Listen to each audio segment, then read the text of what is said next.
Hello, early birds. Welcome to another stream. First, I've got to get hydrated before I start doing anything useful here. Hope you're all good and had a good start to the week. Yes.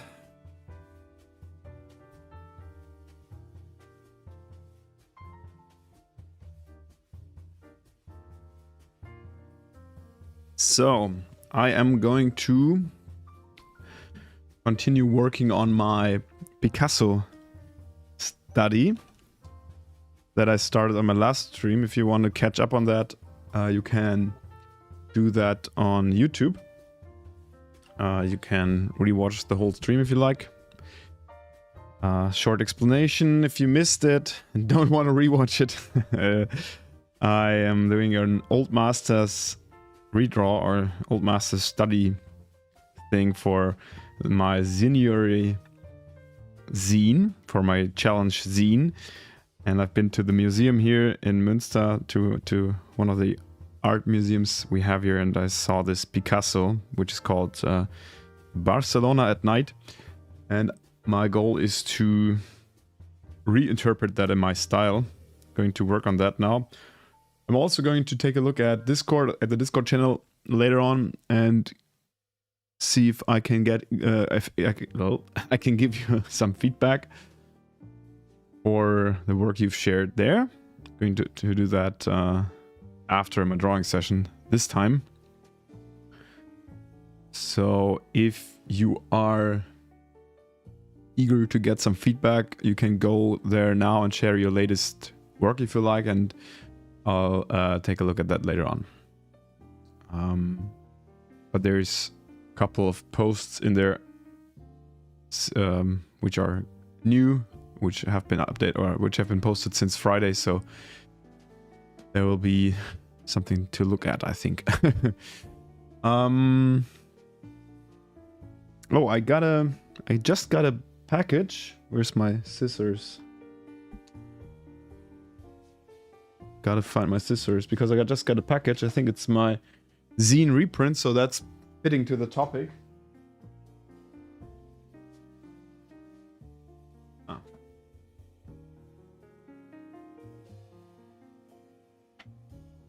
Got a knife here. So that's a good fit to the topic. I want to quickly unbox these because I don't want to wait until and take a look at these. Maybe it's interesting for you as well. I don't know.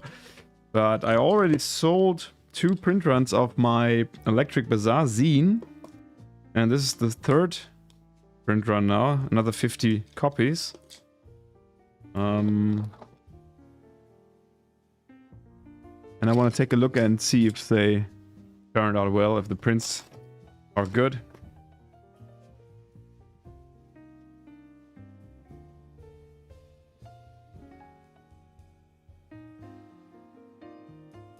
You never know with these online printers. Sometimes they manage to deliver something great and you send them the same files all over and then it looks shit. But it looks, I think this looks very good.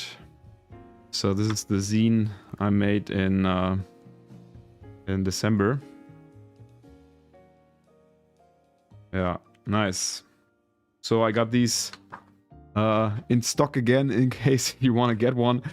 They are in my Etsy shop, and I can now restock, which is nice. Cool. I didn't expect to sell so many of them, so I'm really very, very happy and pleased that people are interested in buying this. I think the first print run was 30 and then the second one was 50.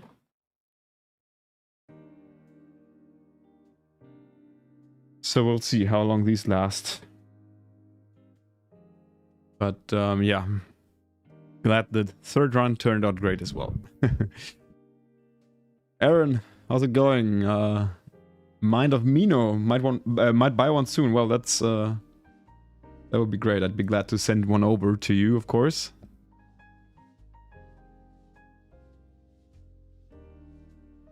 Okay, so about this Picasso remake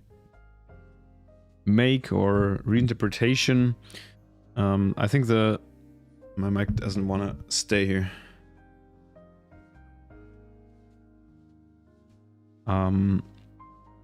I think we ended up with a pretty complete scribble. I just saw, like, at the second look, I saw that this part here looks a bit weird. I think the perspective is a little too extreme here. I just wanted to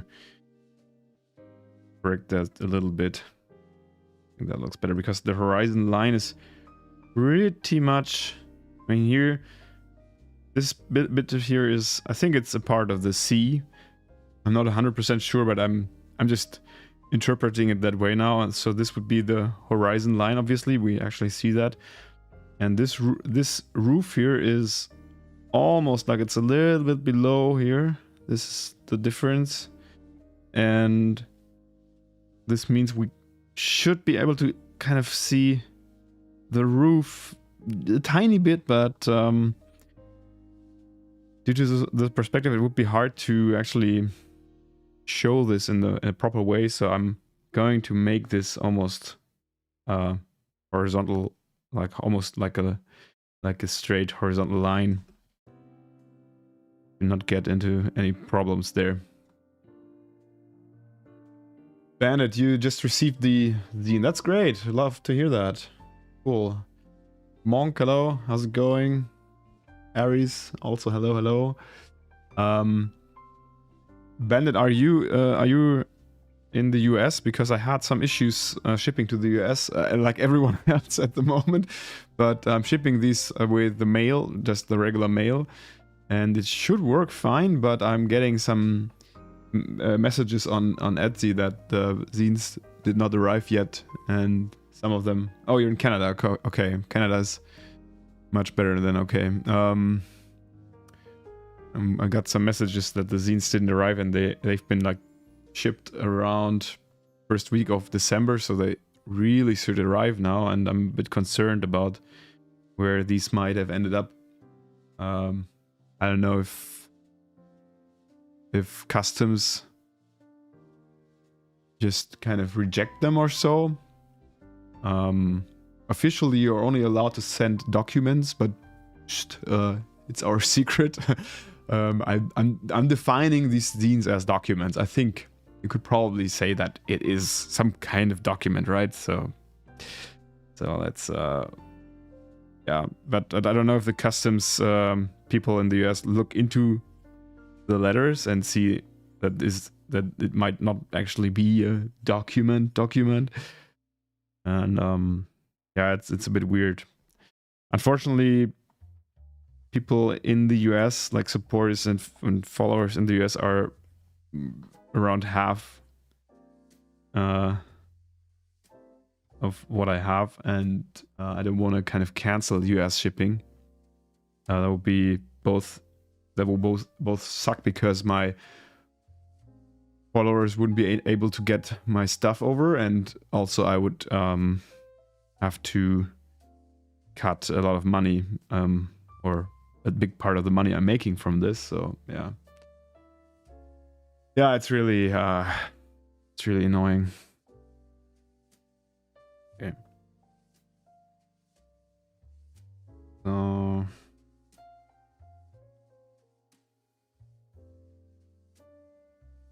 Monk, yeah, the zine is, I mean, I don't know, to be honest. There's lots of work to be done still for me, and I am not sure how far I will come until late January. The thing is, I want to stream some layout work as well, and for that I would need some material to show, and I don't have a lot right now, so yeah, it's tricky. Not sure if I get the perspective here. So I wanted to start drawing some houses in a clean, like with clean outlines now, to get into the whole thing and define the amount of detail I want to put in there, etc. But I'm not sure about the perspective. I mean, Picasso was probably very, very free on the correctness of the perspective, but as the way I see it, you connect these lines here. This would be like the 1 point perspective just for this part on the right here. But as you see, if you draw a line from here to there, this part here is completely off. So I'm just thinking if I should go with the correct way or the Picasso way of making this house now. So this is definitely very, very different from the original.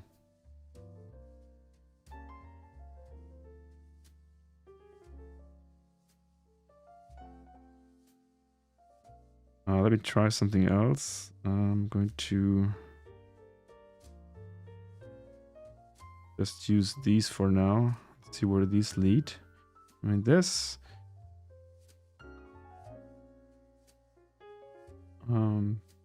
This is fine. It's just this part here. So should just change this. The house could go here. And then that's correct. Correct her.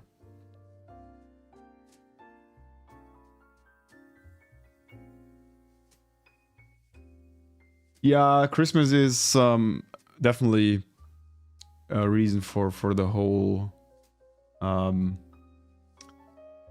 for the whole delays. So, and I gotta be honest. So I'm really being straightforward about this. If someone buys something from me in December, and it says on the shipping overview that it takes around 2 to 4 weeks. And let's say I'm shipping something on December 10, and I get a mail on January 7 from someone who says, I want to refund my zine did not arrive, so it's probably lost. I'm like, yeah, okay, dude, it's almost 4 weeks, I know, but there's something called Christmas and there's something called New Year's in between, so you gotta take that into account. And some people don't, and I'm sometimes not sure if everyone is really aware of the fact that I am a single person who just tries to just like do this a little bit. Like I'm a full-time artist, but still, like, my shop is something I do as part of my work, so it's something I do on the side, and I can't just refund something. I'm not Amazon, right? So I can't refund something if it didn't arrive like on the exact day that it was promised to arrive, because I don't have any access to DHL or the German Postal Service or USPS or whatever. And I find that a bit ignorant and bit kind of demanding. I don't know, but of course I'm always nice, and I can send refunds, of course, but I'm like, what if this arrives next week? Like, are you going to send me my money back, or are you going to not send me any message at all? So what about that, right? So, and I'm pretty sure that everything will arrive after a while. It just takes longer. Okay, just a little rant there. I think I'm going to use my Warren Inker brush. That is part of my ISO Inkers pack. You can get that for free if you subscribe to my newsletter. Maybe some of you have that brush already. It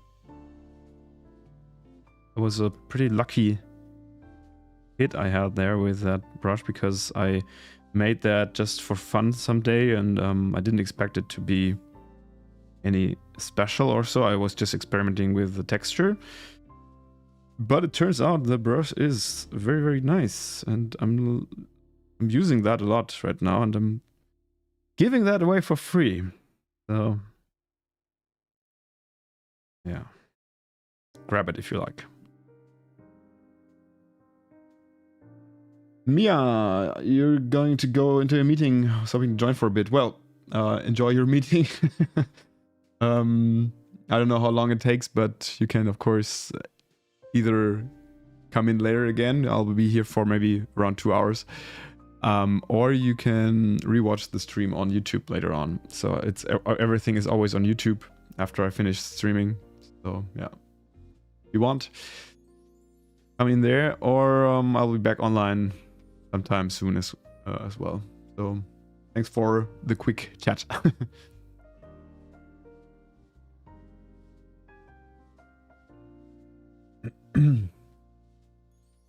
Yeah, Monk. It's not really.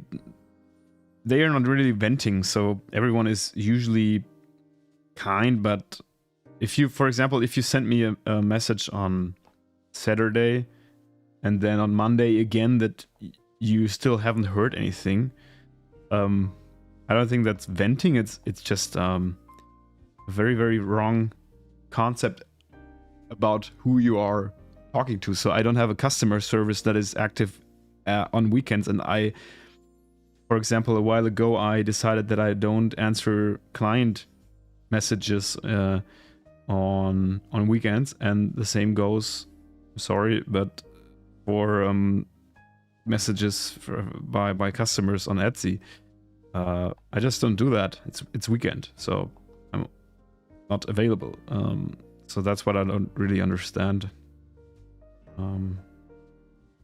So far, I really rarely had people who were actually kind of nasty and unfriendly, and sometimes they are a little bit entitled or so, but usually most people are really nice, and they also understand if things take a bit longer. And that I didn't mention that at all, but we are always talking about people who chose untracked and non-insured shipping, and that's like a fat thing you're selecting there. So you put something in the in your shopping cart, and you can choose between untracked and uninsured, and tracked and insured. And honestly, so I'm it's okay. I send a refund if something doesn't arrive, but if you choose untracked shipping, technically it's out of my it's not my thing anymore. So if you have any issues, then it's not under my watch anymore. So yeah, I also considered doing only tracked shipping, but not everyone wants to pay that, and some people are really glad about economy options.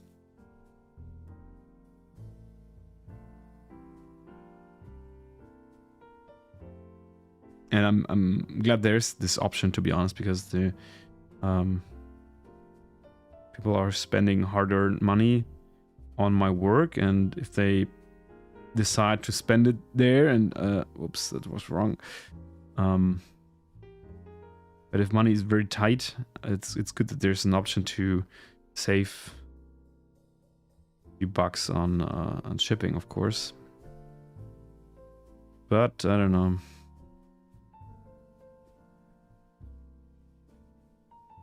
It's a never-ending topic, though. Really, this stuff about shipping and finding the best rates and finding the best options is like something you can't avoid at all if you want to run an online shop.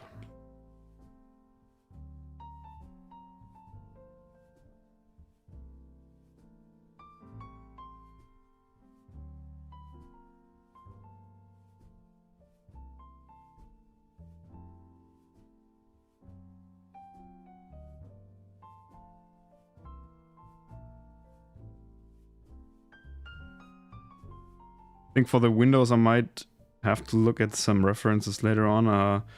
Did not decide yet if I want to put the whole scene into a different environment, so making it not Barcelona, but something else to give it like a different, whole different perspective, like a topical perspective. But I think I'm going to look at maybe at some references for cool window styles. So for now, I'm just going to draw this very roughly, and then maybe I'll come back to that later on.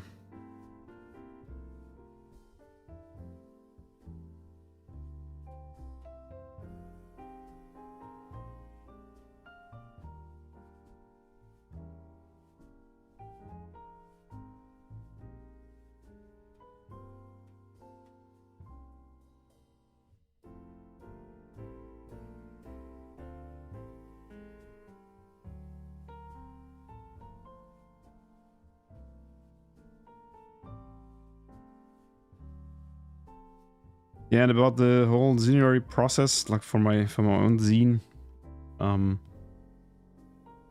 have to check how much time I actually have to make enough artworks, because I would say yeah, it depends on what zine I'm going to make. So if I'll decide to make a very simple 8-page thing, I think I could pull it off until end of January, but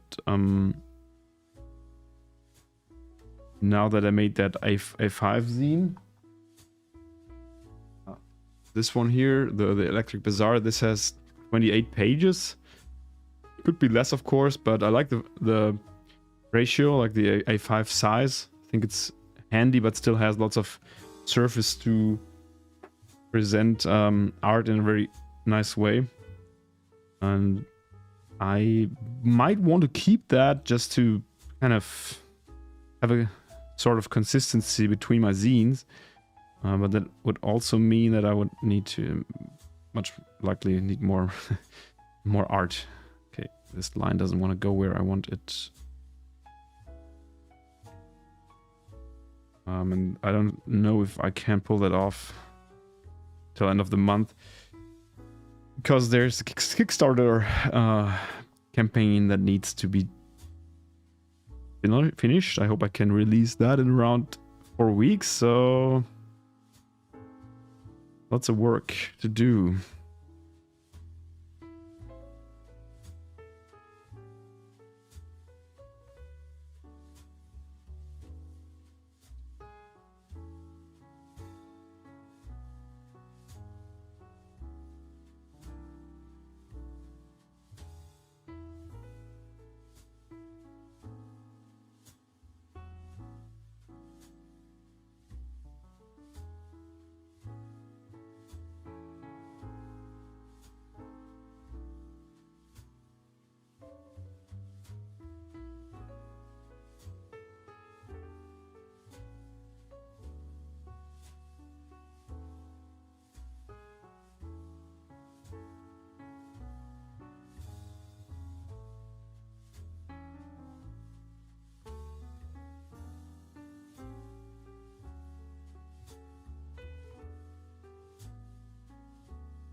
kind of blocking in the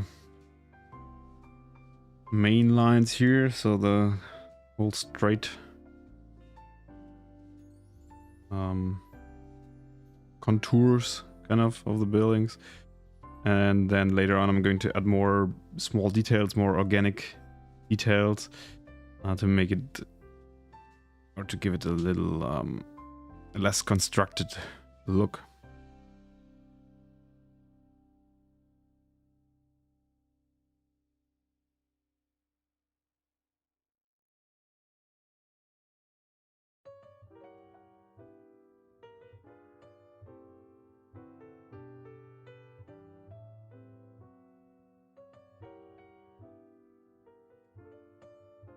Just think, probably I did a mistake with the perspective. Of course, I have a horizon line, and I put the 1 point perspective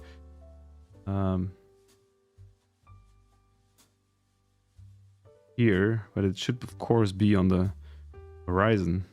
It's tiny bit stupid.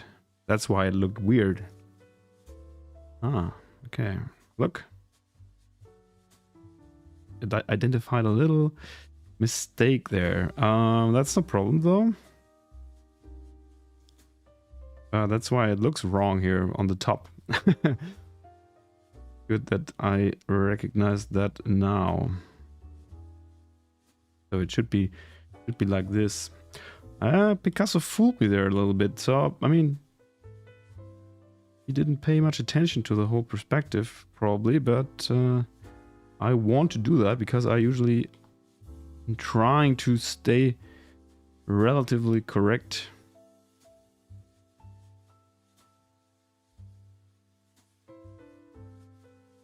Yeah, I gotta redo a couple things here. See.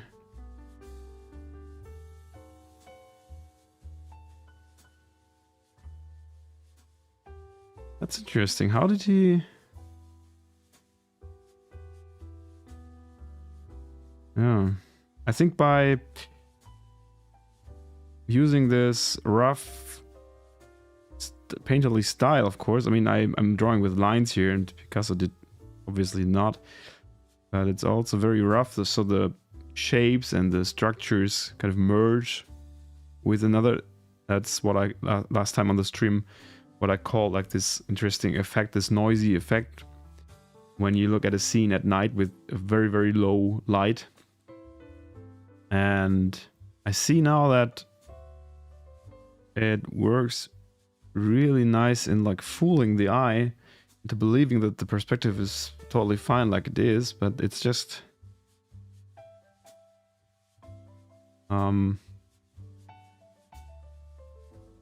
like the way the shapes are mixing and merging, the eye is fooled a little bit.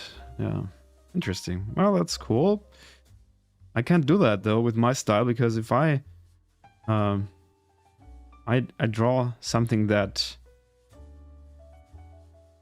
makes you believe that it is all correct and that the perspective is the way you would actually see this if you were there.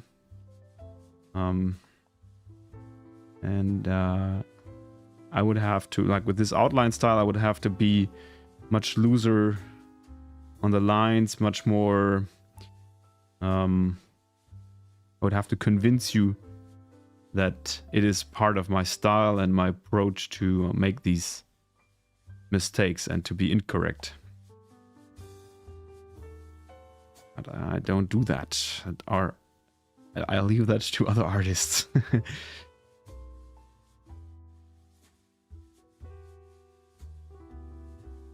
Sometimes I feel a little bit trapped in this kind of fake, or well, not fake, but in this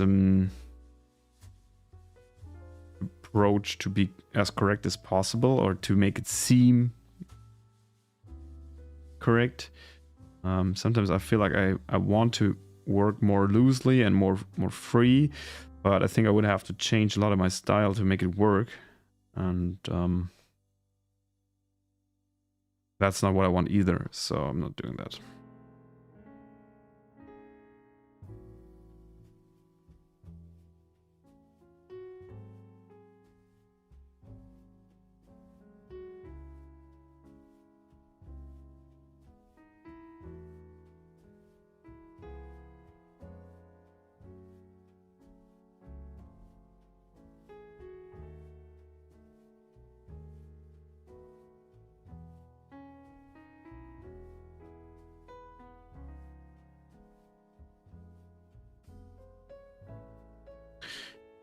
Even though there's so many rules for perspective drawing and how to make things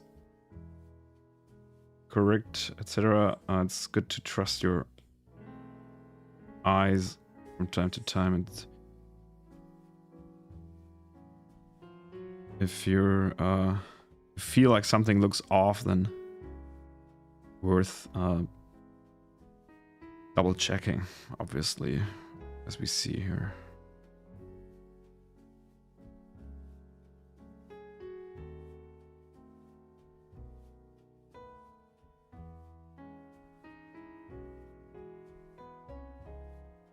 Oh.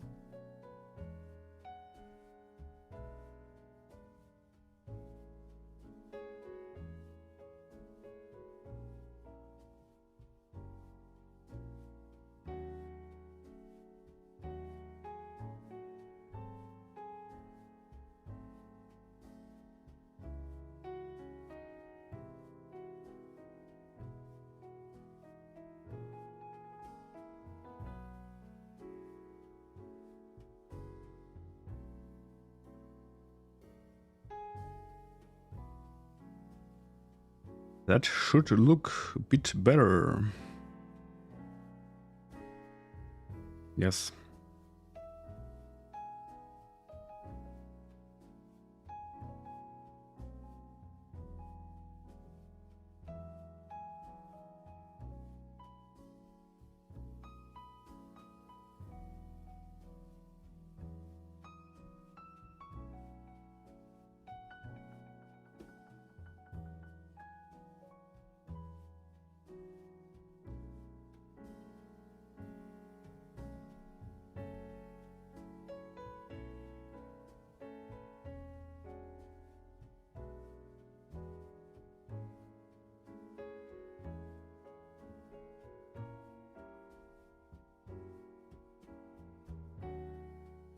And of course, the same approach goes for the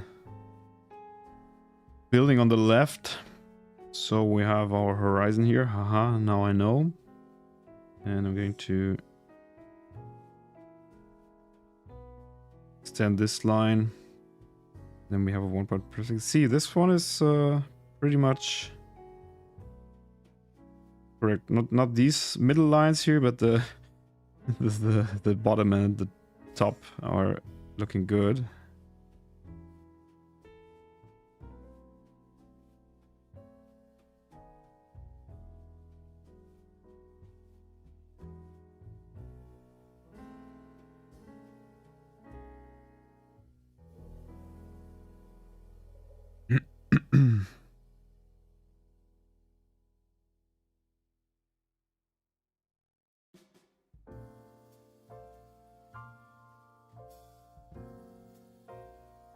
By the way, there's in the chat, there's the link to my isometric art ebook. And there's also the brush included that I'm using here right now. So in return, I'm asking for a newsletter subscription, and then you can get your ebook and a little brush pack and some grid files as well.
Doomsday, didn't know that I streamed as well. Well, the last stream, apart from last Friday, was 6 months ago, so maybe it was just a very long break, so I don't know how long you're following me for. Oh, you also ordered the zine, that's great. Hope it will arrive soon. We just have been talking, or I have been talking about zine shipping taking very long depending on where you are, but it seems like the mail is on the way for a very long time to a couple of destinations. Most like the biggest problem being the USA, of course, unfortunately. Yeah, but I hope it will be there soon. Oh, you got a recommendation by the algorithm. So you haven't been around for so long. Well, then that's the reason I haven't been streaming for a while. Just because I kind of forgot to stream. I also had lots of work I didn't want to stream, so sometimes I just have like this kind of work. Usually it's concept work. Whenever I work on that, it's I find it very hard to stream because I sometimes sit there for a long time not doing anything at all, so I can't show things, just like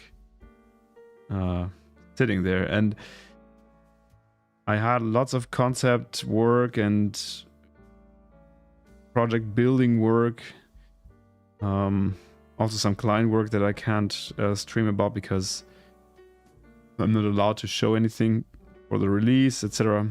Yeah, but it's good that you're here now, so that's all that counts. So welcome to the stream. Oh, it's already there. Okay, in Germany. Well, Germany's easy. That's of course a home. How do you say? Not home game. Well, Heimspiel. Heimspiel in Germany. In German.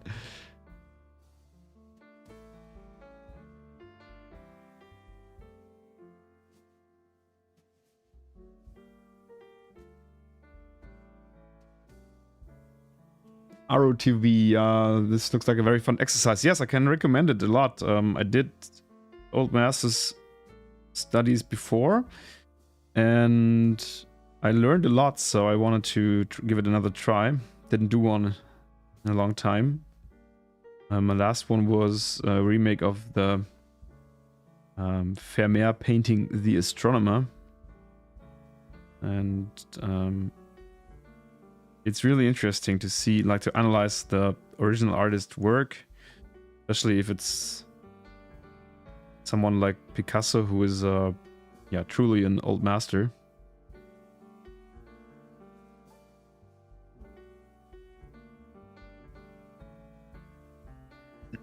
Yo, Sirius, how's it going? Hope you have a good day, mate. Yes, please feel free to chill in my stream.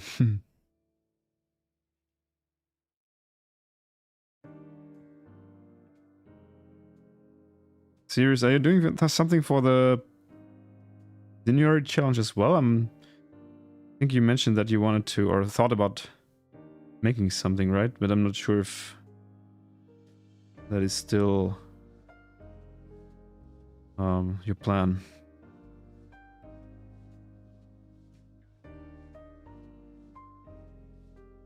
The biggest panda lover. How's it going? Yes, pandas are cool. I'm good, Hope you have a good day.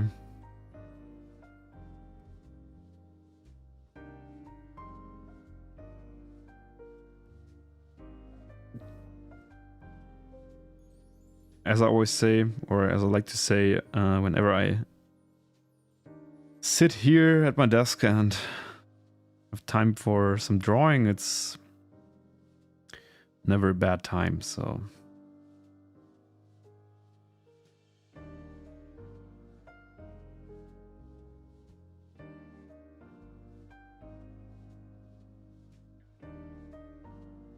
I want this, I think this street, like in the original, I think there's the street going to the left here. This part here.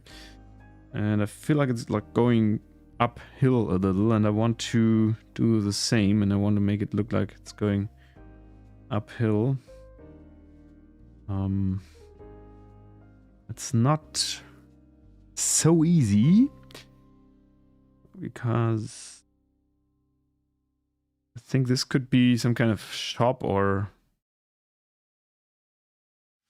maybe a closed bar or something, and I wanted to give this some windows like here.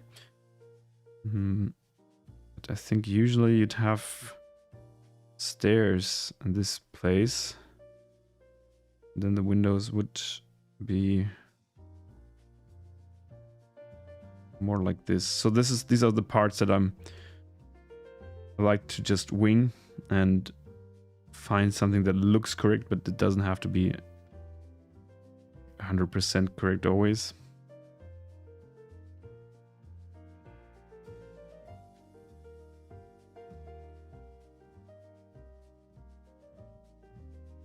Could be a nice little detail here.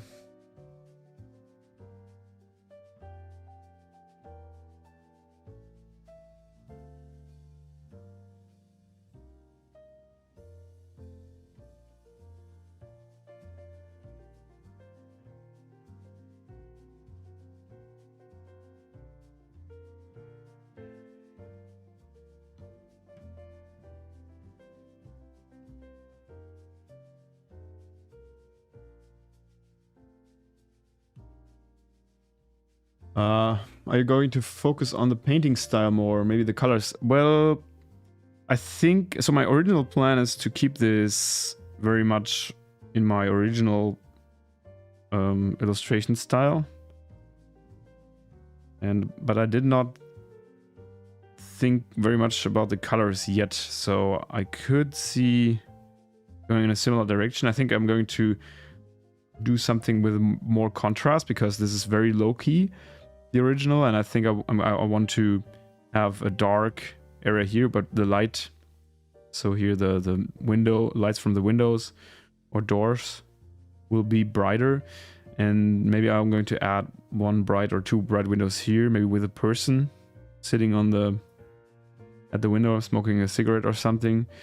And then also for the buildings in the back, I'm going to be a bit more brighter, as if the sun hasn't completely set, but maybe there's some light shining on the back buildings. So that's my idea for the contrast, but not for the overall color palette, of course. But right now the plan is to keep my usual style and not try to kind of copy Picasso's original style. But of course, there's both ways are great for this kind of old master study, because you can take inspiration from the painting style and experiment a bit there. I think I want to do that sometime as well. Or you can, and that's what my plan was, or is, you can take inspiration from the composition and from the perspective, from the subject he's working with, etc. Or both, of course. So lately I've been looking at lots of artworks where the artists and illustrators combined a painterly style for the background with an outline or a bit of kind of lean clear comic style for characters, for the foreground elements, or for elements that they just wanted to put some focus on. And I'm totally into that right now. So I have been thinking about training or experimenting with painted backgrounds. I haven't done that for such a long time, though. I would really need to work on my skills there. which is of course not too bad, not a bad thing to do. I mean, I'm not sure when the last time was that I learned something new. Maybe it's about time.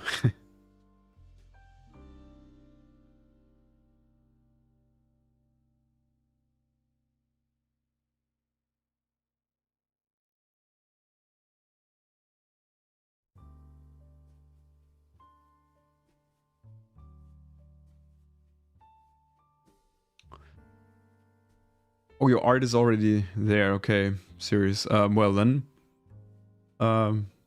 take my YouTube video. I made that zine in 3 days.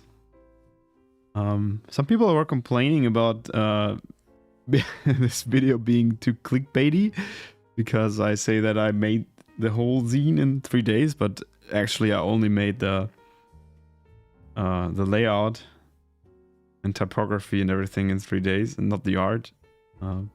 But it's possible, of course. You can start at January 28th, and then you can finish it by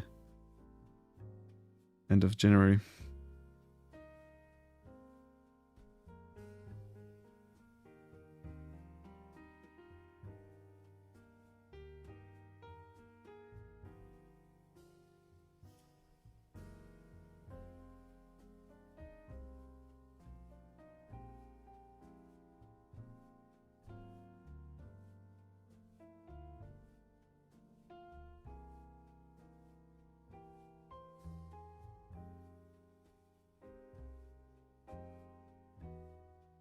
Oh, Aru, you live in Spain, so yeah, I mean, Picasso has such a big body of work.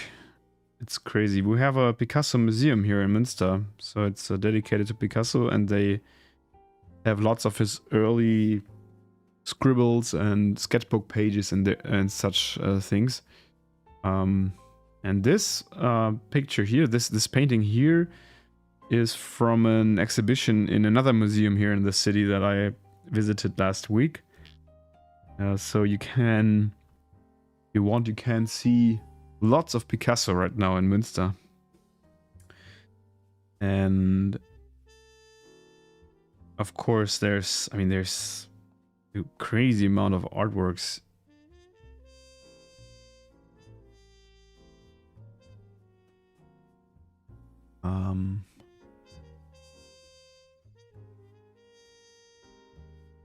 Just trying to remember if I saw some Picasso artworks when I was in Bilbao a while ago. Not sure. I don't think so.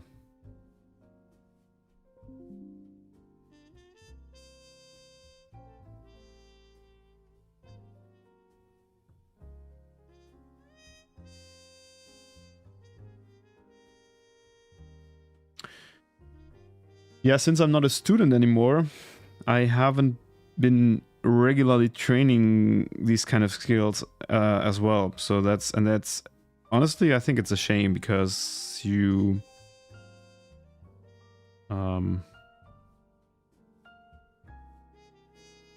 there's one thing to learn something new, but there's also it's also like your muscle memory needs training and constant repetition.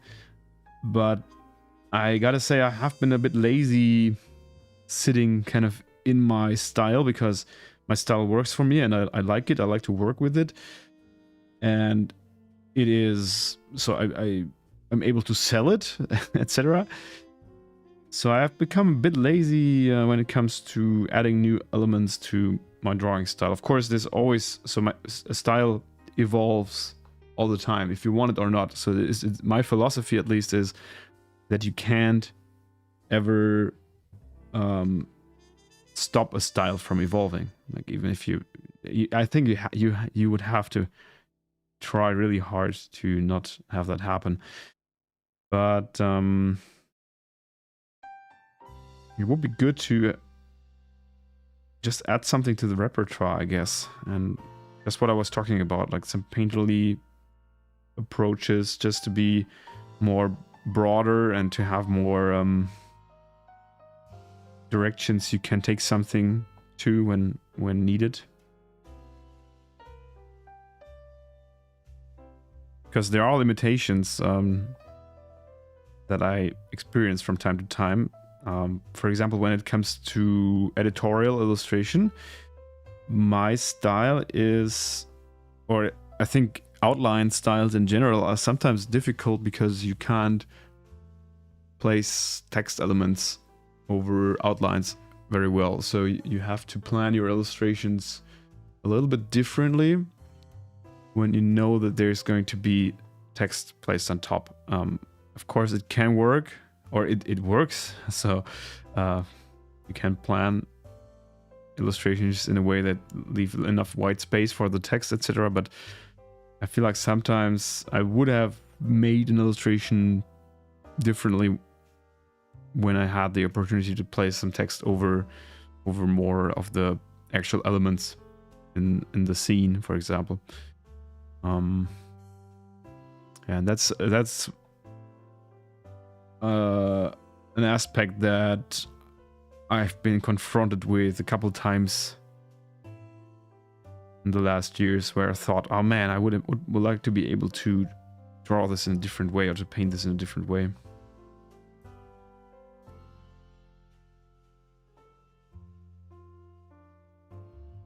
Well, selling your work, yeah, true.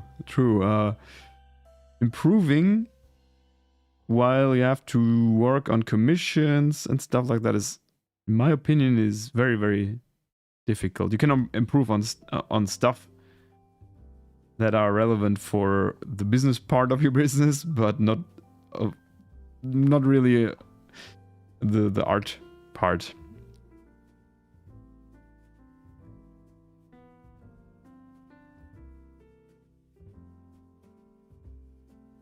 This looks weird.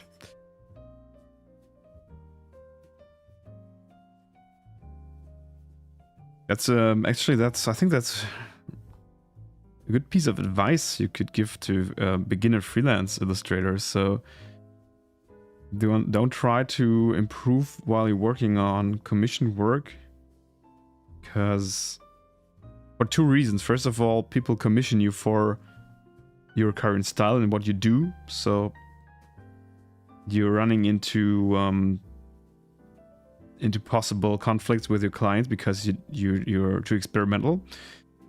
And second, it's just no environment to do experiments in general, because you have different aspects to consider, like a target audience, or how your client will receive the work, and the medium and whatever. So there's too much other stuff that interferes with the actual creativity. I think that was a very good lecture. Everyone who's a freelance artist, please take that into account.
So now that we're getting into the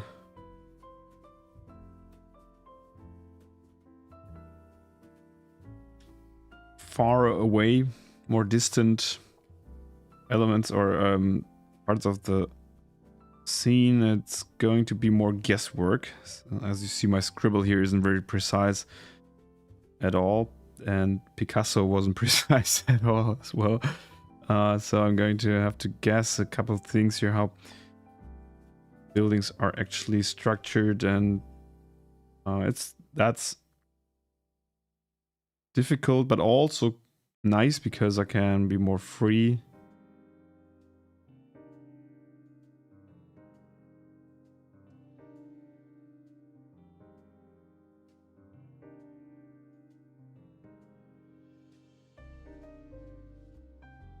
Yeah, taking advantage of the pre-monetized stage. That sums it up very well.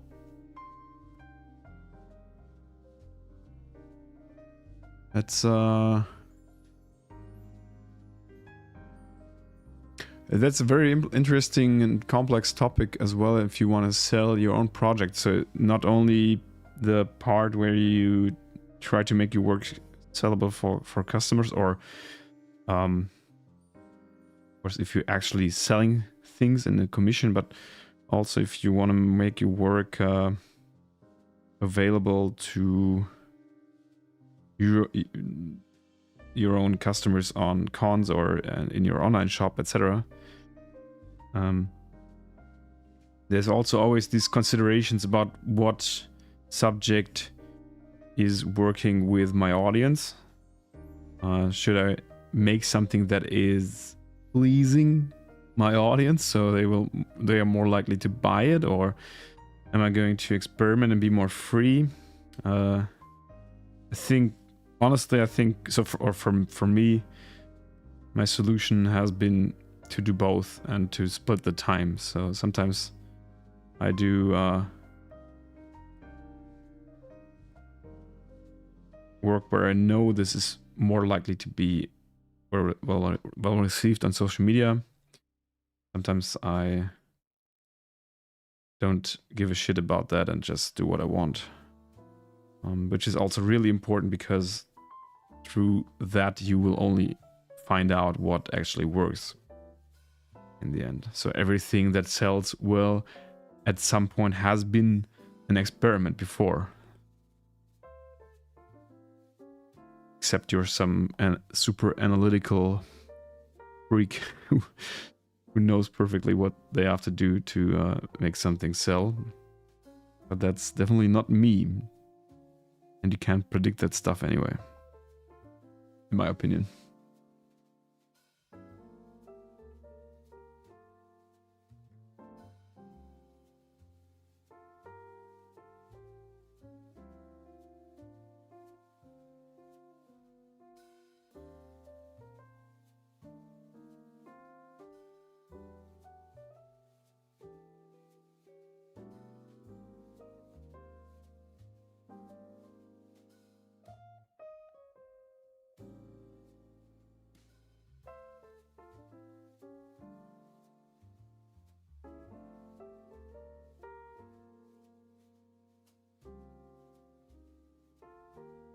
Something's making weird noises outside.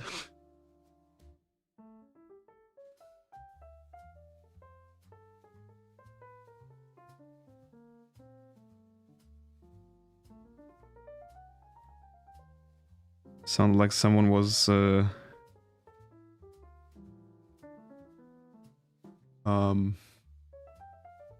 don't know what's it called when you put the snow away with like a big shovel thing, cleaning the courtyard here, but the snow is gone by now, so there's no snow to be put out of the way.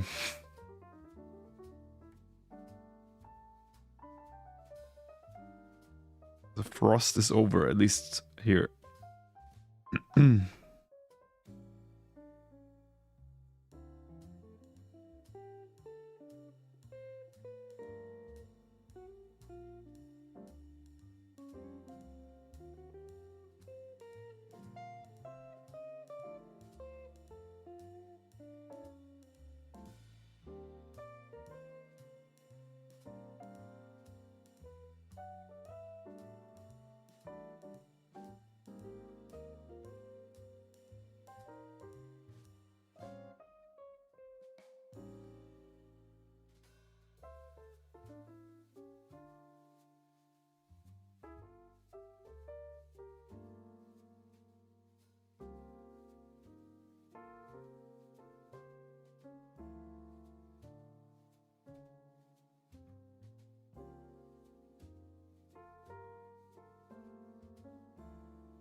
Caramelism, hello. I am using the worn inker. It's not included in one of my brush packs I'm selling, but it's included in a brush pack I'm giving away for free. So I don't know if you got my isometric art ebook with the brush pack, but it's included in there. If you don't have it, let me see if my commands still work. Yes, you can download it there. And there's an ebook and a little brush pack. And this is called Worn Inker.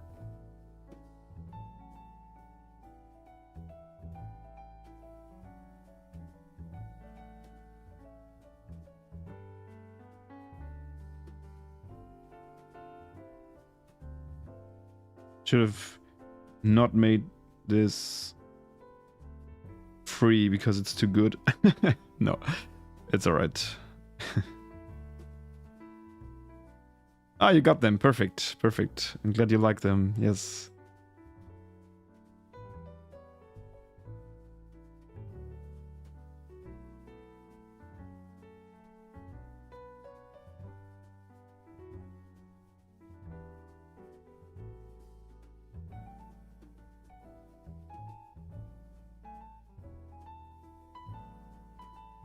I also wanted to transfer these brushes to Photoshop and Clip Studio sometime, but it's one of my long-term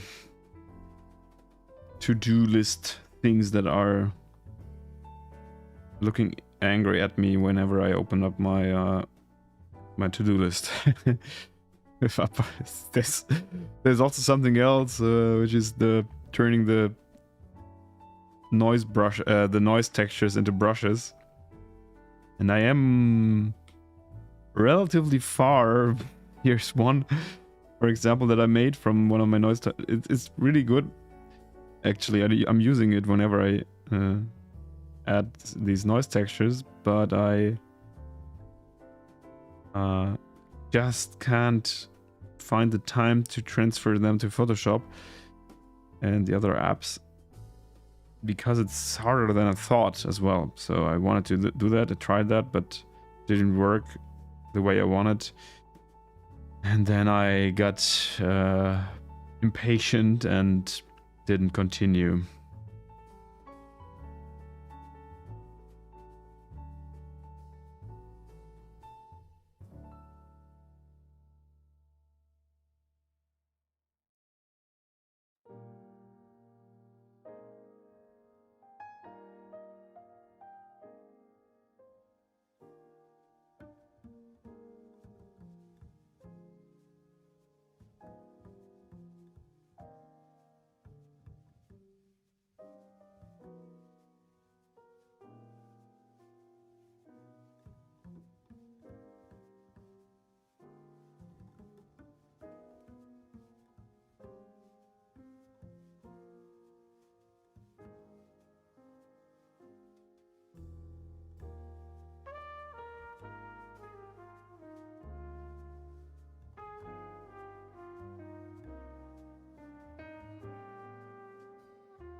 I'm working on the iPad right now.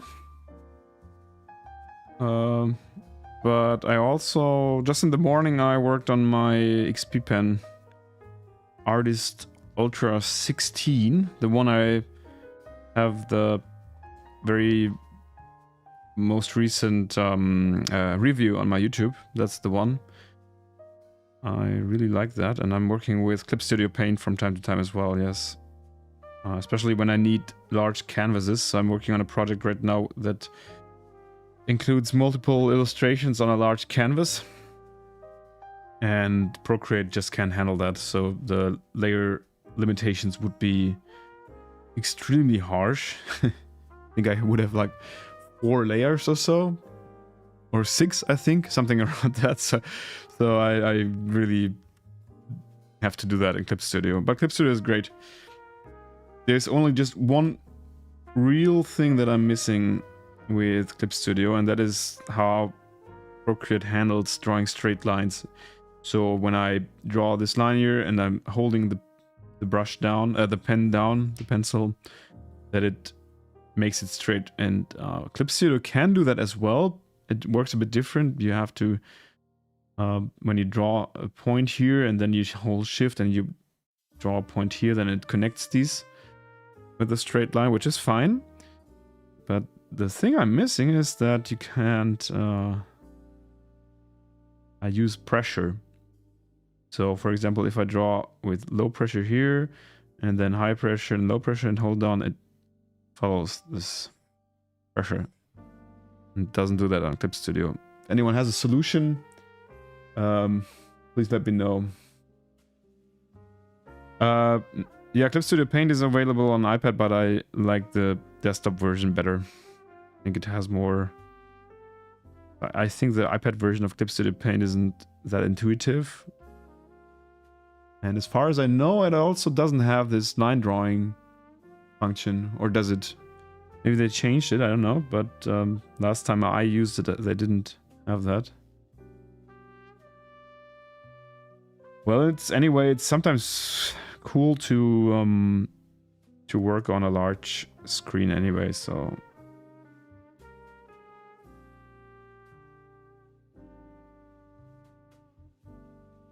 But that's alright.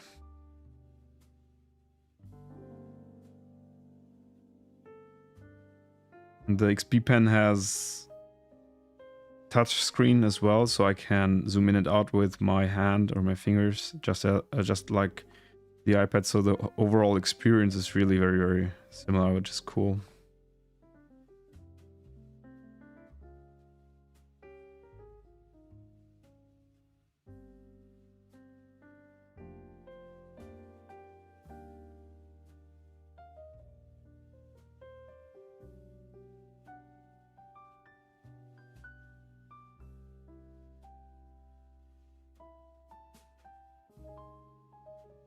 I work with branding and commercial design most of the time, but draw more and more. So I'm figuring out what digital drawing tool I want. Yeah, you're not alone in that with that question. That's really a difficult thing. So I often get replies under my review videos from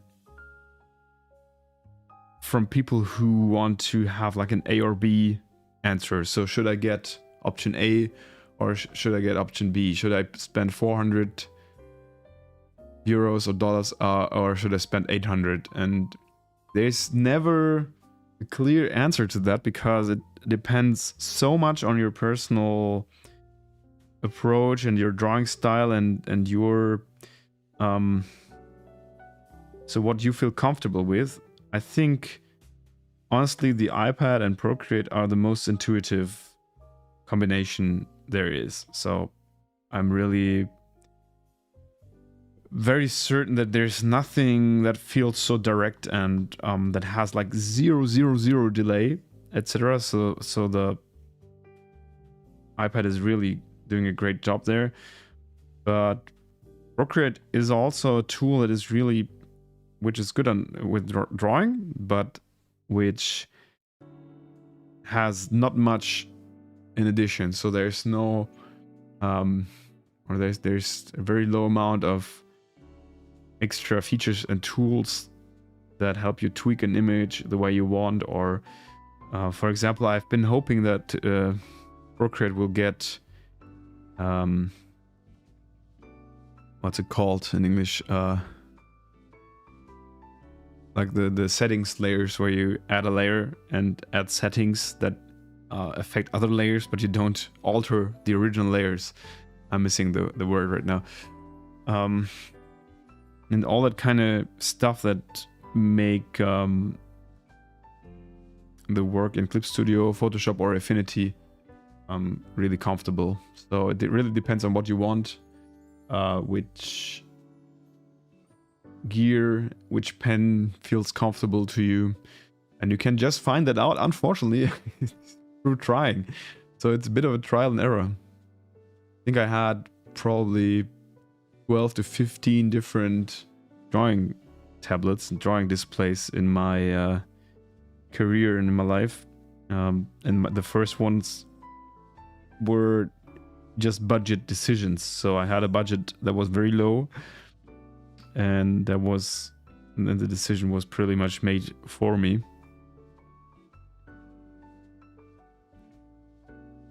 Yeah, but if you have a budget as well, so let's say you have 500 euros to spend, then you want to have something based on a PC or on a Mac, like on a desktop computer. You want to use a tool with more functions. So if you say your adjustment layer, yes, thank you. So if you say you're working in branding and commercial design, you're most likely familiar with the Adobe Creative Suite or Creative Cloud programs, or with Affinity, like with layout and design programs. So maybe you want to get something that runs on a desktop computer as well. And what I can say is that you're now getting really great stuff for lower priced. So the times that have never been this great for getting something quality for low money, or just way less than you had to spend compared to a couple of years ago. I mean, XPpen always sponsors me by sending me their newest displays, or at least they're doing that regularly. But it's really completely unbiased and very personal opinion when I say that they caught up to Wacom in an impressive way, and there's no reason for me to spend more money for a Wacom tablet at the moment.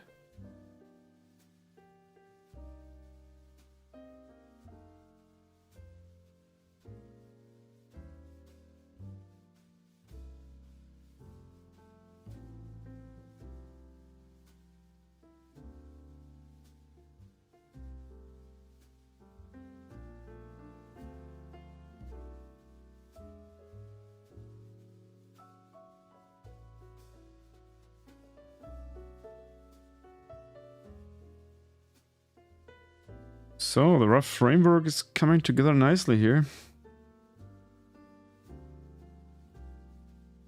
This one here is still out of perspective.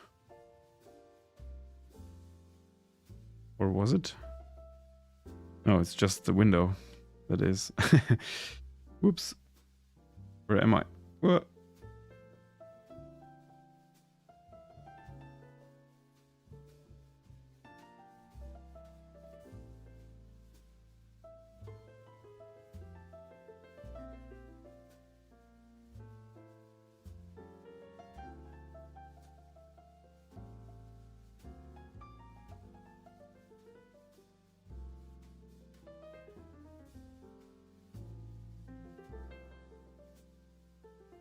I just want to make sure that you use it properly. Yeah, I think that's a very, very good mindset, honestly, because lots of people think that by buying more gear and more expensive stuff, their art is going to improve as well. And that's bullshit, because I regularly have beginners, like complete beginners, come in my comments and ask, what display should I get? I want to start drawing.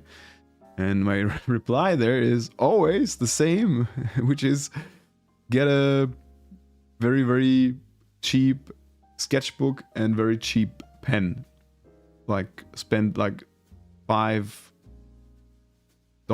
at most and start drawing into that before you're getting a digital tool, because there's absolutely no reason to spend money on a display, and I would even say that it's counterproductive to do that, because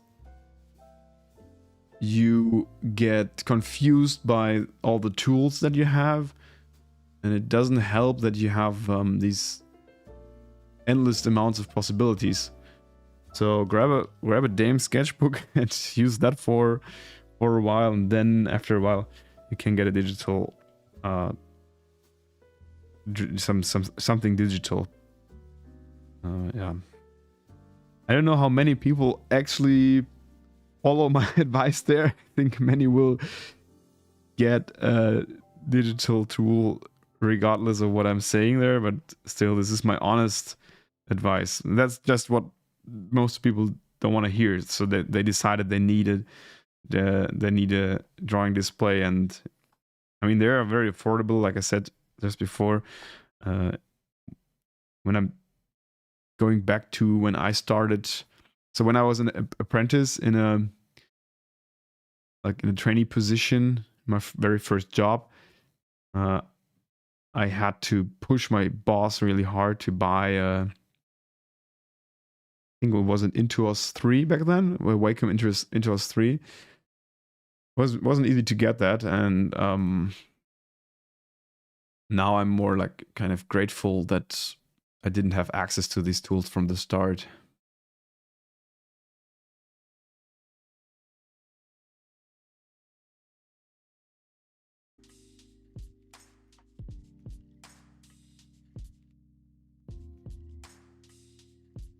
You're doing small, simple digital illustrations. I mean, complex tools don't require complex illustrations. You can do simple stuff on a really nice this drawing tablet, of course. I would definitely pay attention to, or take into consideration, if you want to be mobile, because I think when you describe simple digital illustrations, that's something I always enjoy doing on the go or sitting on a couch or whatever. So that's definitely an argument pro iPad, or of course there's other mobile devices. I think Huion, XPpen, and Wacom all have mobile solutions as well. No, I didn't try any of them apart from the. No, I didn't try any of them actually. So yeah, that's definitely a factor that's important between desktop-based display or a tablet.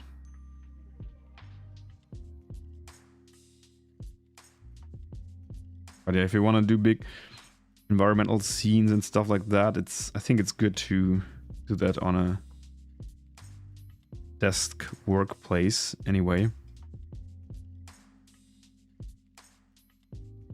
So you can put up references and have a calm environment, etc. So personally, I just don't like to do like super complex work on a train or sitting in a cafe or whatever. Hey Thomas, how's it going? Your senior challenge has inspired me to make a zine. Really, a pamphlet? Oh yeah, cool. You're a fiction writer. Teaching the basics of storytelling. Well, that's great. I'm looking forward to seeing what you come up with. So please share on Discord if you like. I'd love to see what you do there. I find it super interesting because I'm not a writer at all. I mean, of course, I do write all my stuff myself, and I have released books with written things, but I'm always amazed by what's going on with the music here. I'm always amazed by purely written content by people who or stories or whatever by people who do that more professionally.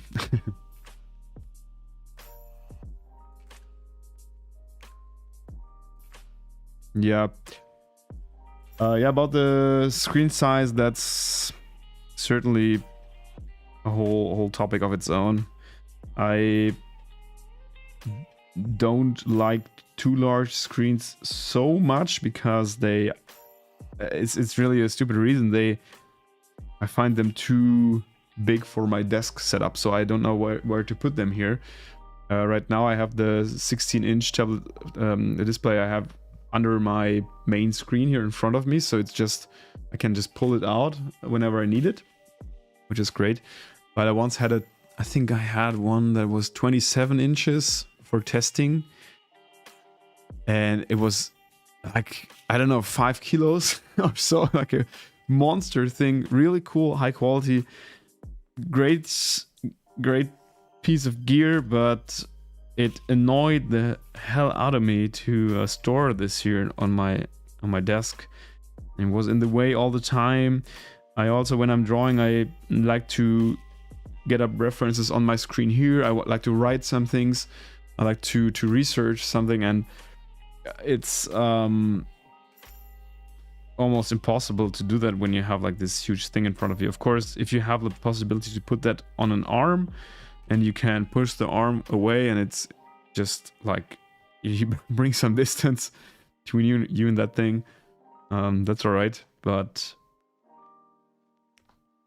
if you can, that's really annoying. 22 inch or 19 inches, of course, totally fine. That's not that large, but I'm totally happy with my 16 inch. It's more than enough for me. Maybe because I'm used to working with the iPad, so. But it's really nice in your workflow when you are able to kind of lean on the tablet sometimes and really kind of have like a surface that can be cool. That can be really helpful. Like a drawing table, kind of.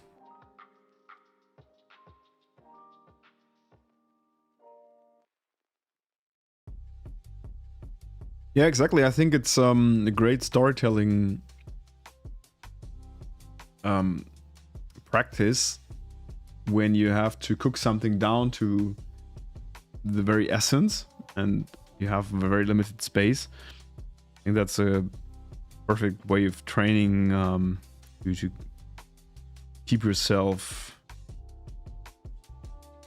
to limit yourself to the main parts of what you want to tell or what you want to present. The same goes for art as well, of course. When you have a limit, this doesn't need to be something bad. It can be very helpful and very good exercise.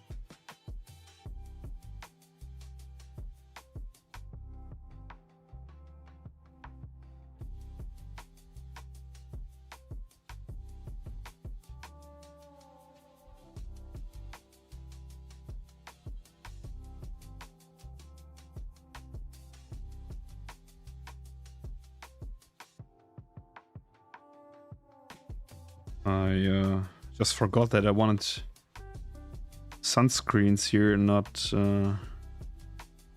windows. I wanted to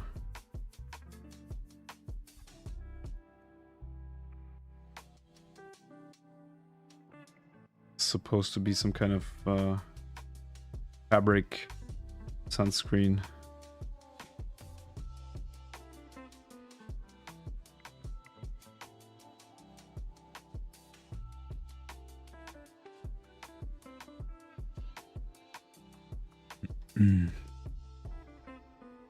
Time is running so fast. What's happening? I'm enjoying this too much, so time is running through my fingers here, through my drawing fingers. I'm going to take a quick break, and then I think I'm going to move over to quick Discord check to see if there's feedback to be given.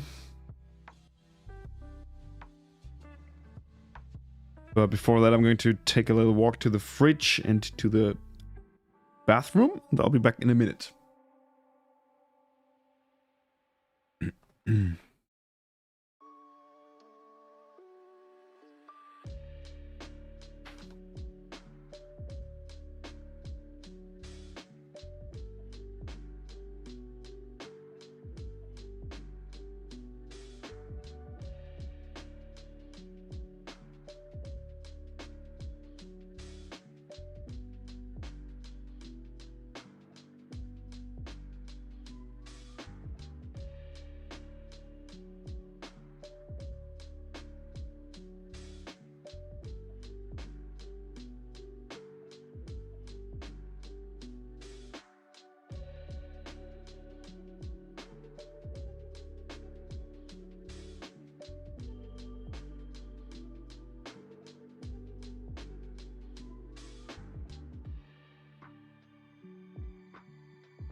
All right.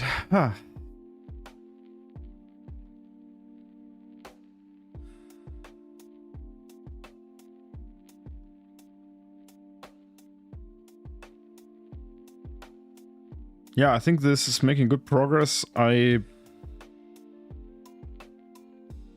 There's lots of details I want to add here to make this official plastic pen styled. It needs lots of details, but I like where this is going, so I'm glad I picked this artwork. I think I can make this very me. It's just so annoying that my drawings always take a long time to finish, because I would like to show the complete process on stream sometime, but I would have to make at least 4 streams or so to finish this. Well, maybe I can do more regular streams in the future again. I actually thought about that. I would love that. Maybe once a week or so, just like the old times where I had like my Friday evening streams. Friday evening turned out to be a little difficult because it's a Friday evening, so you do stuff with friends, etc. So that's not perfect. But I don't know, maybe this time or so could be a regular thing, like Tuesday afternoons or so. We'll see. Okay, so let's take a look at Discord and see. There's... Let me see. Here we go. So this is the Zinuri channel, And this is the last time I've been streaming was here. So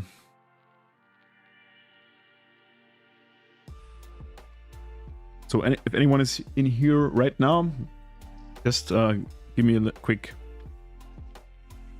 note in the comments and I will take an extra look on your work if you like.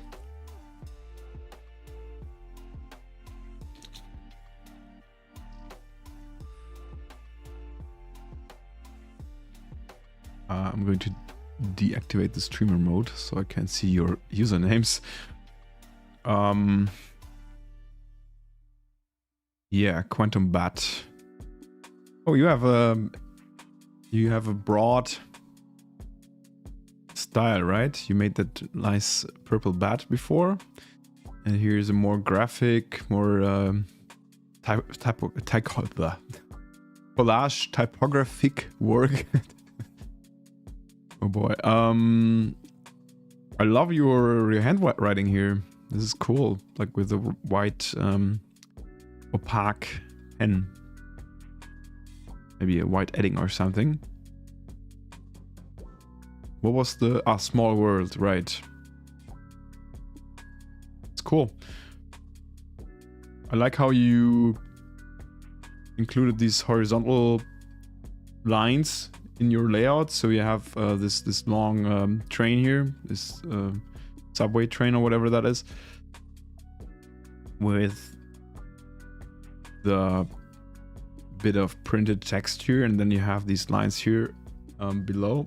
That's cool, like that.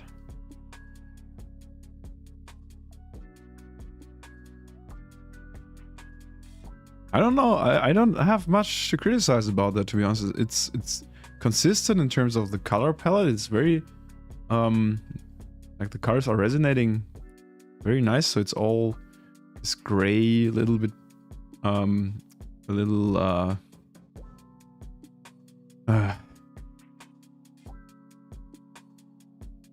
what's with my brain? I can't remember a word for a color. Yeah, well, it all works very well, so well done. This looks more advanced compared to your drawn work, so I assume that you have more experience, more training doing this collage work and the typography work. Just an assumption, but well done. So carry on, please.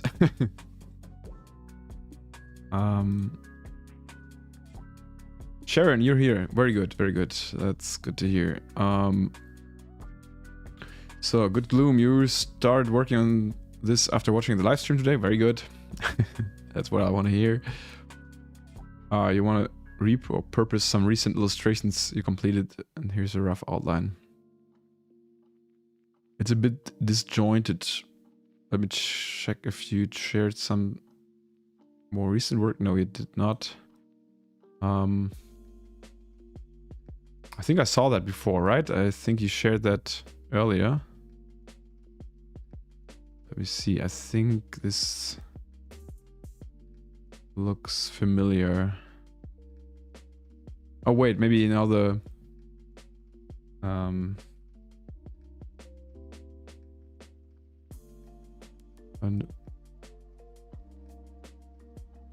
now this works. That was the one that did not work last time. No, but you did. I'm not sure. Here's a PDF. Let me quickly check that.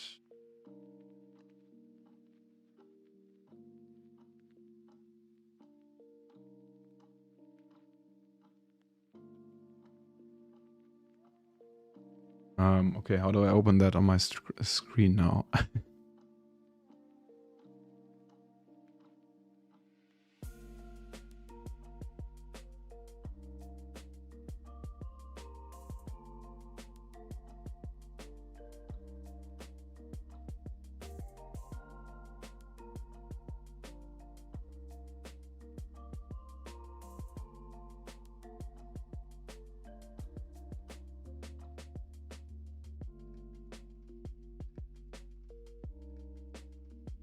Let me try to find a way to show this on my stream.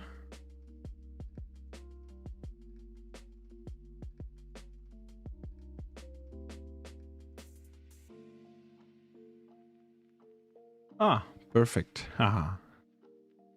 So you already shared a PDF that looks like you're already very advanced as well. Now I want to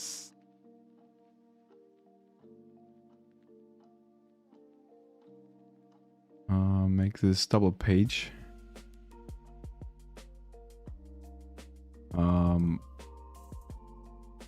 There's one way to make this. Ah, here. And then I have to... Ah, there we go. Okay, perfect. Sorry for playing around with that for a bit. So you have... Your scene is called Adaption. And you had some recent illustrations you wanted to repurpose, yeah. So I love your limited color palette. I've been talking about limited color palettes in general a bit on my last stream, and I think it's a great idea to keep a certain consistency. It's very nice, like a little bit dark, like a bit gothic, fantasy, and the color palette is working very nicely. So I like that you don't use white, but have always some kind of off-white, beige, gray thing going on here. That's very fitting to this theme. Well, it looks interesting. It looks like stuff I would love to see more of. So very well done. In terms of the illustrations, I don't know if you want to have some feedback on the illustrations or only on the layout, but you have no choice. I'm going to say something about the illustrations. So what I would pay attention to if I were you first is... Oh no, okay, let's start with the layout topic actually. Let's start with an important layout topic. If you do double pages, you should pay attention to what you're putting in the here in the inner parts. The missing word again. Like the book printing term of the middle part of a double spread. Can't remember that now. My English vocabulary is shit today, I'm sorry. So for example, if you print this as a self-printed, self-folded what is that? A7, right? A7, like a small self-printed zine. This works out fine because there's no stitches and there's no kind of big hardcover thread-bound book thing going on that hides anything in the middle section. But still, it's always good to pay attention to not placing any central or very important elements of your illustrations here. And what I'm talking about here is the eye of the wolf.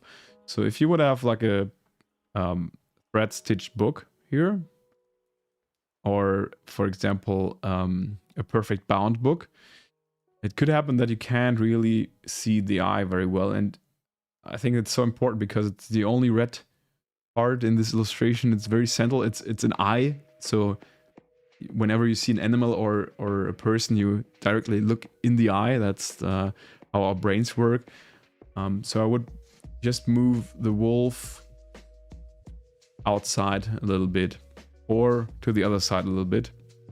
But it would have to be like a substantial amount of space. I would rather put it to the right. So that's the layout advice I can give you.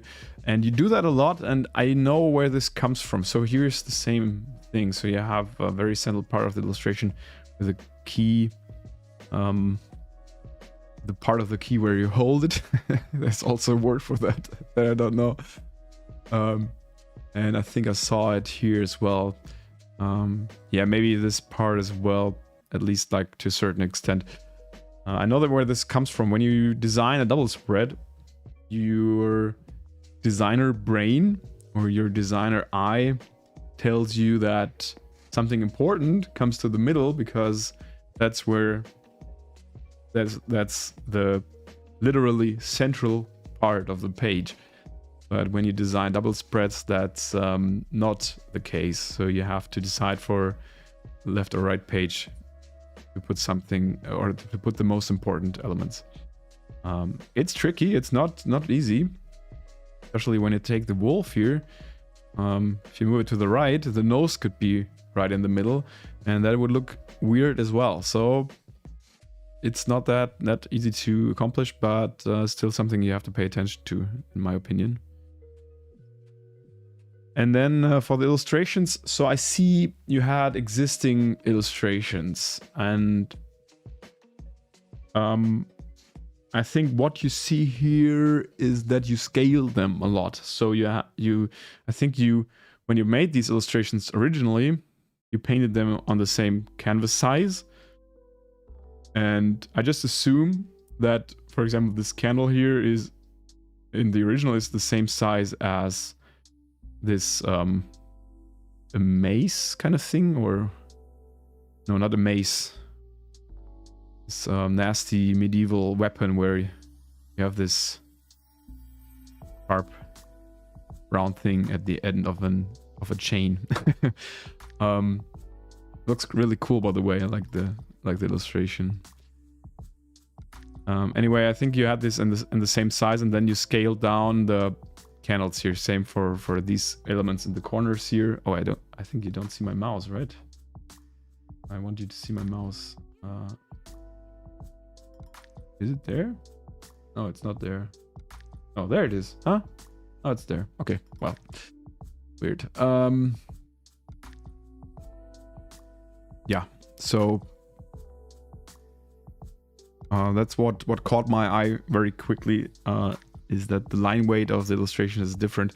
Of course, you can't help it. If you want to place these elements here in the corners, you have to scale them down. The line weight will go low, and that's the only way to correct that is by redrawing it, which I know is, of course, would suck. I just wanted to say that if you next time, if you plan these illustrations for a printed release in the first place, then you could try to get more consistency in the line weight. I think my guess is that you made these pen on paper and then scanned these and vectorized these. They look very vectorized. I personally, if it looks like too vectorized, I personally don't like the look. So this is kind of, there's some classic, like here, these parts here. These are the classic structures that appear when you vectorize something hand drawn. Again, just an assumption, but I think I'm right. I think I'm correct here. So yeah, the only way to avoid the line weight thing is to just draw it in the right size next time. Well, maybe you know that, but if you didn't, I hope it's helpful.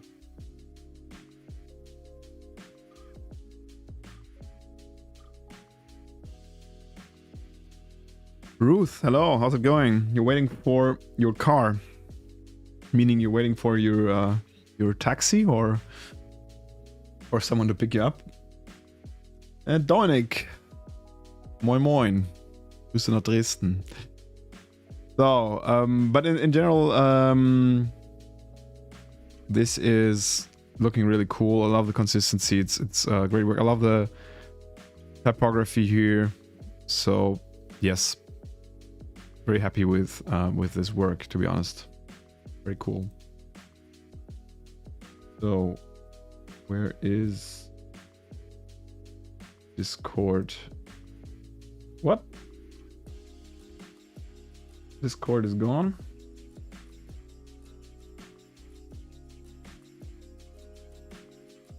There it is again. OBS is weird sometimes. So, and we also had. It's funny that you changed lots of stuff, right? Interesting. Cool to see the process. Oh, and here's some white. I was just mentioning the off-white thing. I think that works. That was a good choice to move away from the all-white parts.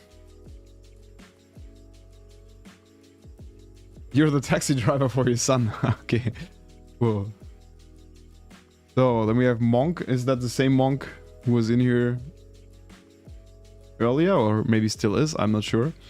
You were planning on doing a zine, but you realized today that you've been doing these experimental daily pieces. I saw these a couple days earlier when you posted them, and honestly, I love these. It's really great, and yeah, please go ahead and make a zine out of these. It's of course, it's experimental work, and I don't want to give any feedback, any particular feedback, because it's meant to be experimental, and I think that's something you should just continue with, because all I can say right now is that I appreciate these very much. The colors are cool. I don't know if you know Spud Donkey or Spadonky.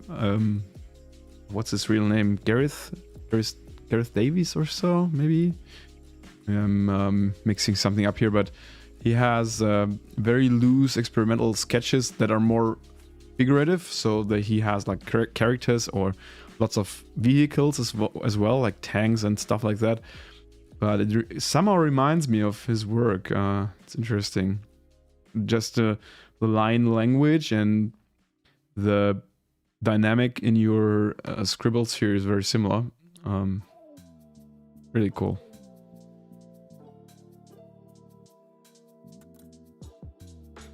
Dominic, love the one on the top left and the second last. So you're into the typography experiments here. This looks like a bit of... So this here definitely, and this here maybe a bit. Maybe based on some letters or so. Yeah. And I love the colors in the lower left. These earthy warm ones, and the top left, top right as well. Very nice. Good work. So here we have Ruth. How's it going with your... Are you still waiting to drive? How's it going with your zine? Did you share something more recent? No, that was the last one you shared. This one here, right?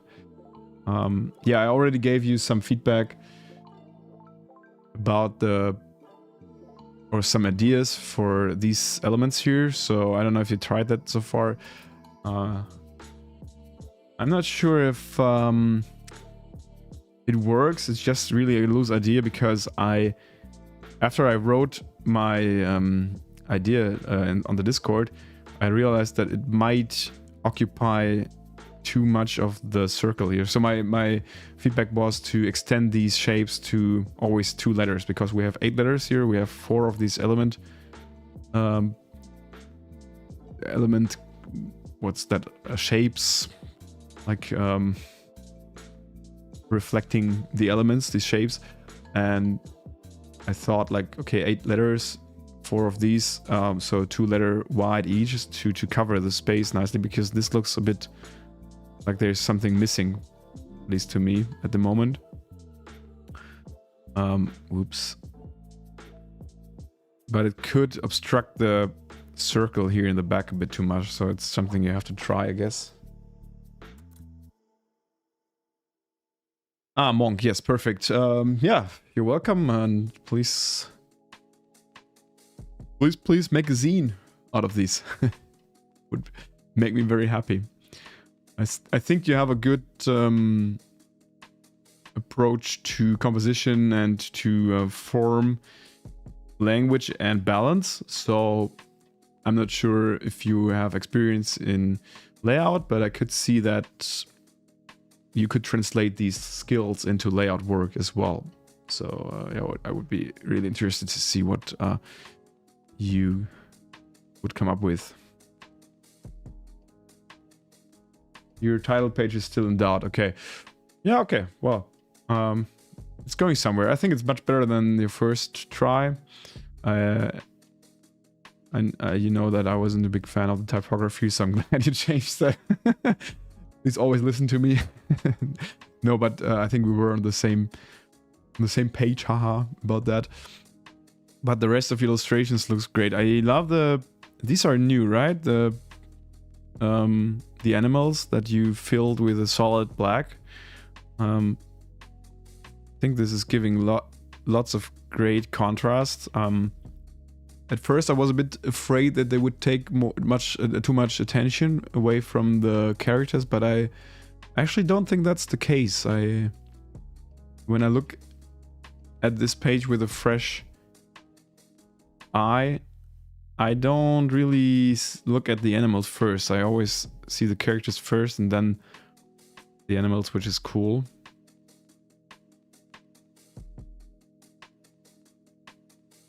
Yeah, I don't have... I already gave you feedback about the layouts. These are very nice. Yeah, it's really good. Really cool.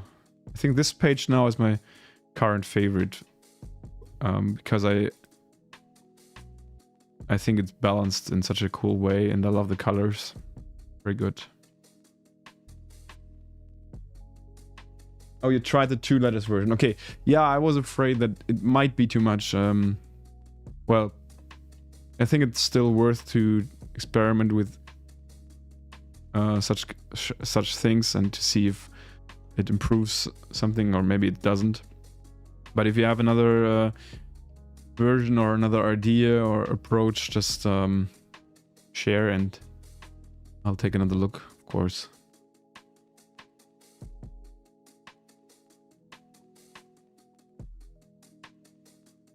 Monk, you'll either do an ABC stuff or one on the Chinese color theory. Oh, okay. Very different topics. Okay, I'm excited to see which one you're going to go with. So we have President Park with the Yakuza buildings, right? So actually, that's kind of funny. Personally, I wouldn't have went with such a wild typography. So my idea was more to make it like a little bit out of line, to make it look a bit handmade, but you added some chaos there. But I think it's really cool because it's unexpected. It's a surprising element here, and when you look at the survive bar, like the sign here, you see these notes and the key here and everything, like the musical elements, musical icons flying around in a chaotic way as well. And I feel like this takes, or this aligns to this very much. And yeah, I find it quite cool, to be honest. This isn't how I would have done that, but I was like, first looking at this, I was like, whoop, what did happen here? but it's cool. It's did you try printing out the text and scanning it again? Because I love to see how that might look if you have a scanner and a printer, of course. But I think this could blend with the buildings texture and etc. Even more, and also with the texture of the page, like this paper structure you have in the back here. In terms of the colors, I think I like this better. It looks more handmade, more vintage. Yes, I think I would go with this colorway. And if this is too wild for you in the end, I think this is also a nice way going with this. With these lines here, I think... Oh, yeah, okay, you have these here as well. So the lines here in the middle, I think they look cool as a double spread, but you have to keep in mind that printed out, these will disappear in the middle of the binding. Well, probably not really a binding, but still, if there's a fold, this element might look a bit unwanted and weird. So that's something to pay attention to, probably.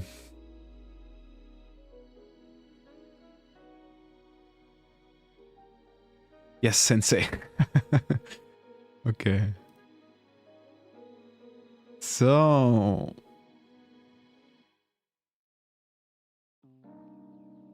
Ghoulie, you started working on something and then got very caught up in what you were actually going to do. The plan is to make some random doodles, then collage them. Yeah, sure. It's a great idea. It's kind of a no-brainer that you can do every time when you don't know what to do. Just to get something started, exactly. So... Quantum Bats shared some kind of tool. I'm going to take a look at that later. I did not check that out so far.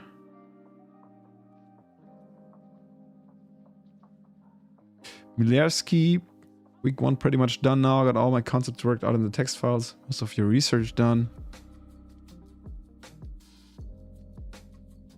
Yeah, the contrast with typography for the President Park's last update was really cool. That's right. It keeps the reader kind of surprised and attached. It's good. So Mileski, you're building robots. Yeah, I remember going to try and keep them a bit simpler and cartoonier after this one. Save time. Looked like a nice robot. Yeah, I like it.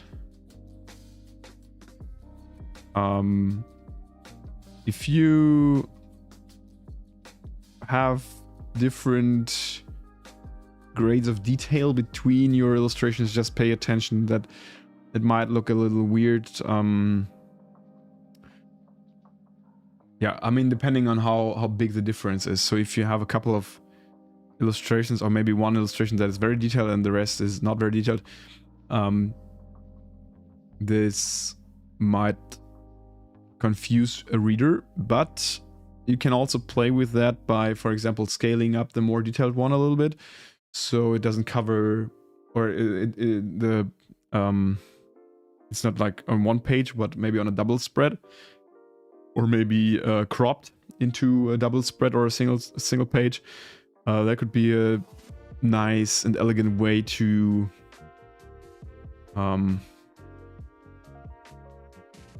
have, like, it would be more like a logical way or logical explanation why this one robot is more detailed than the others. But I love the sketch. It looks really cool. Very nice. I mean, it's definitely detailed. And I'm looking forward to the next ones. I think you shared some more already, right? Oh no, you shared a YouTube video yesterday. That was that. Yeah, Jake Parker, much recommended. Good guy, good, great artist, and also great podcast he does. What's it called? Oh. My brain is a bit fried today. Can't remember things. Well, just look up Jake Parker, but I think most of you will probably know him. So, Jasmine, your daily zine doodles. Nice. Oh, I like the desk scene here. I'm a big fan of any kind of desk scenes. I don't know, it's a cluttered desk, maybe because my own desk looks absolutely cluttered and chaotic all the time.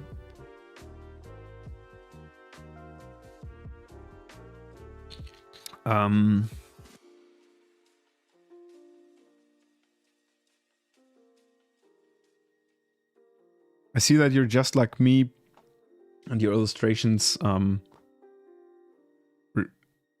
apart from this border you added here, of course, but the illustrations are full bleed and not spot illustrations.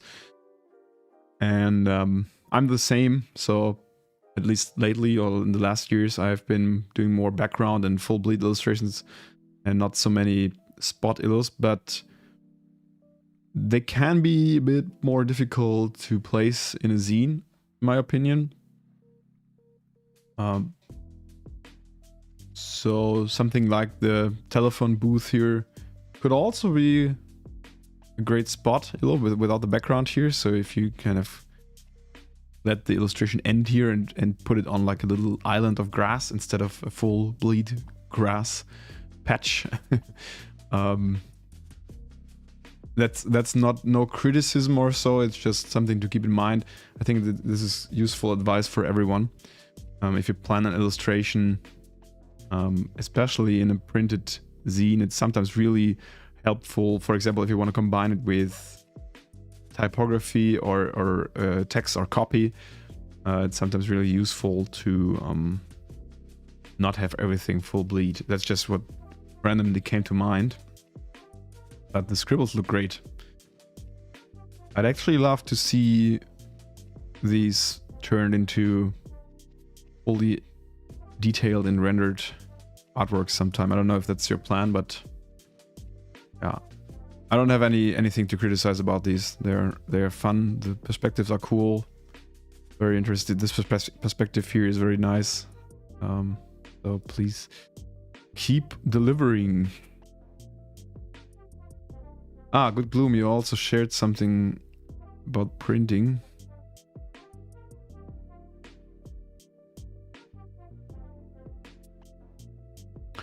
Yeah, this is good that you shared this, because this demonstrates what I meant earlier with central parts of the illustration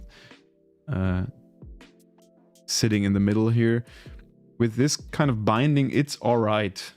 I mean, you see it yourself. It's not a big problem or not a big issue, but still, if you would make a thicker zine out of this, more pages, being literally in the way when you flip the book open, this could become an issue. But it looks great. I think it's great work. So I think I gotta end the stream now. I'm really sorry, but my wife came home and I need to give her some tech support because she has a meeting later. And I need to set up my MacBook for her. So I'm really sorry, but I think I have to do the rest next time. I hope I can stream one more time this week. Maybe Thursday or Friday again.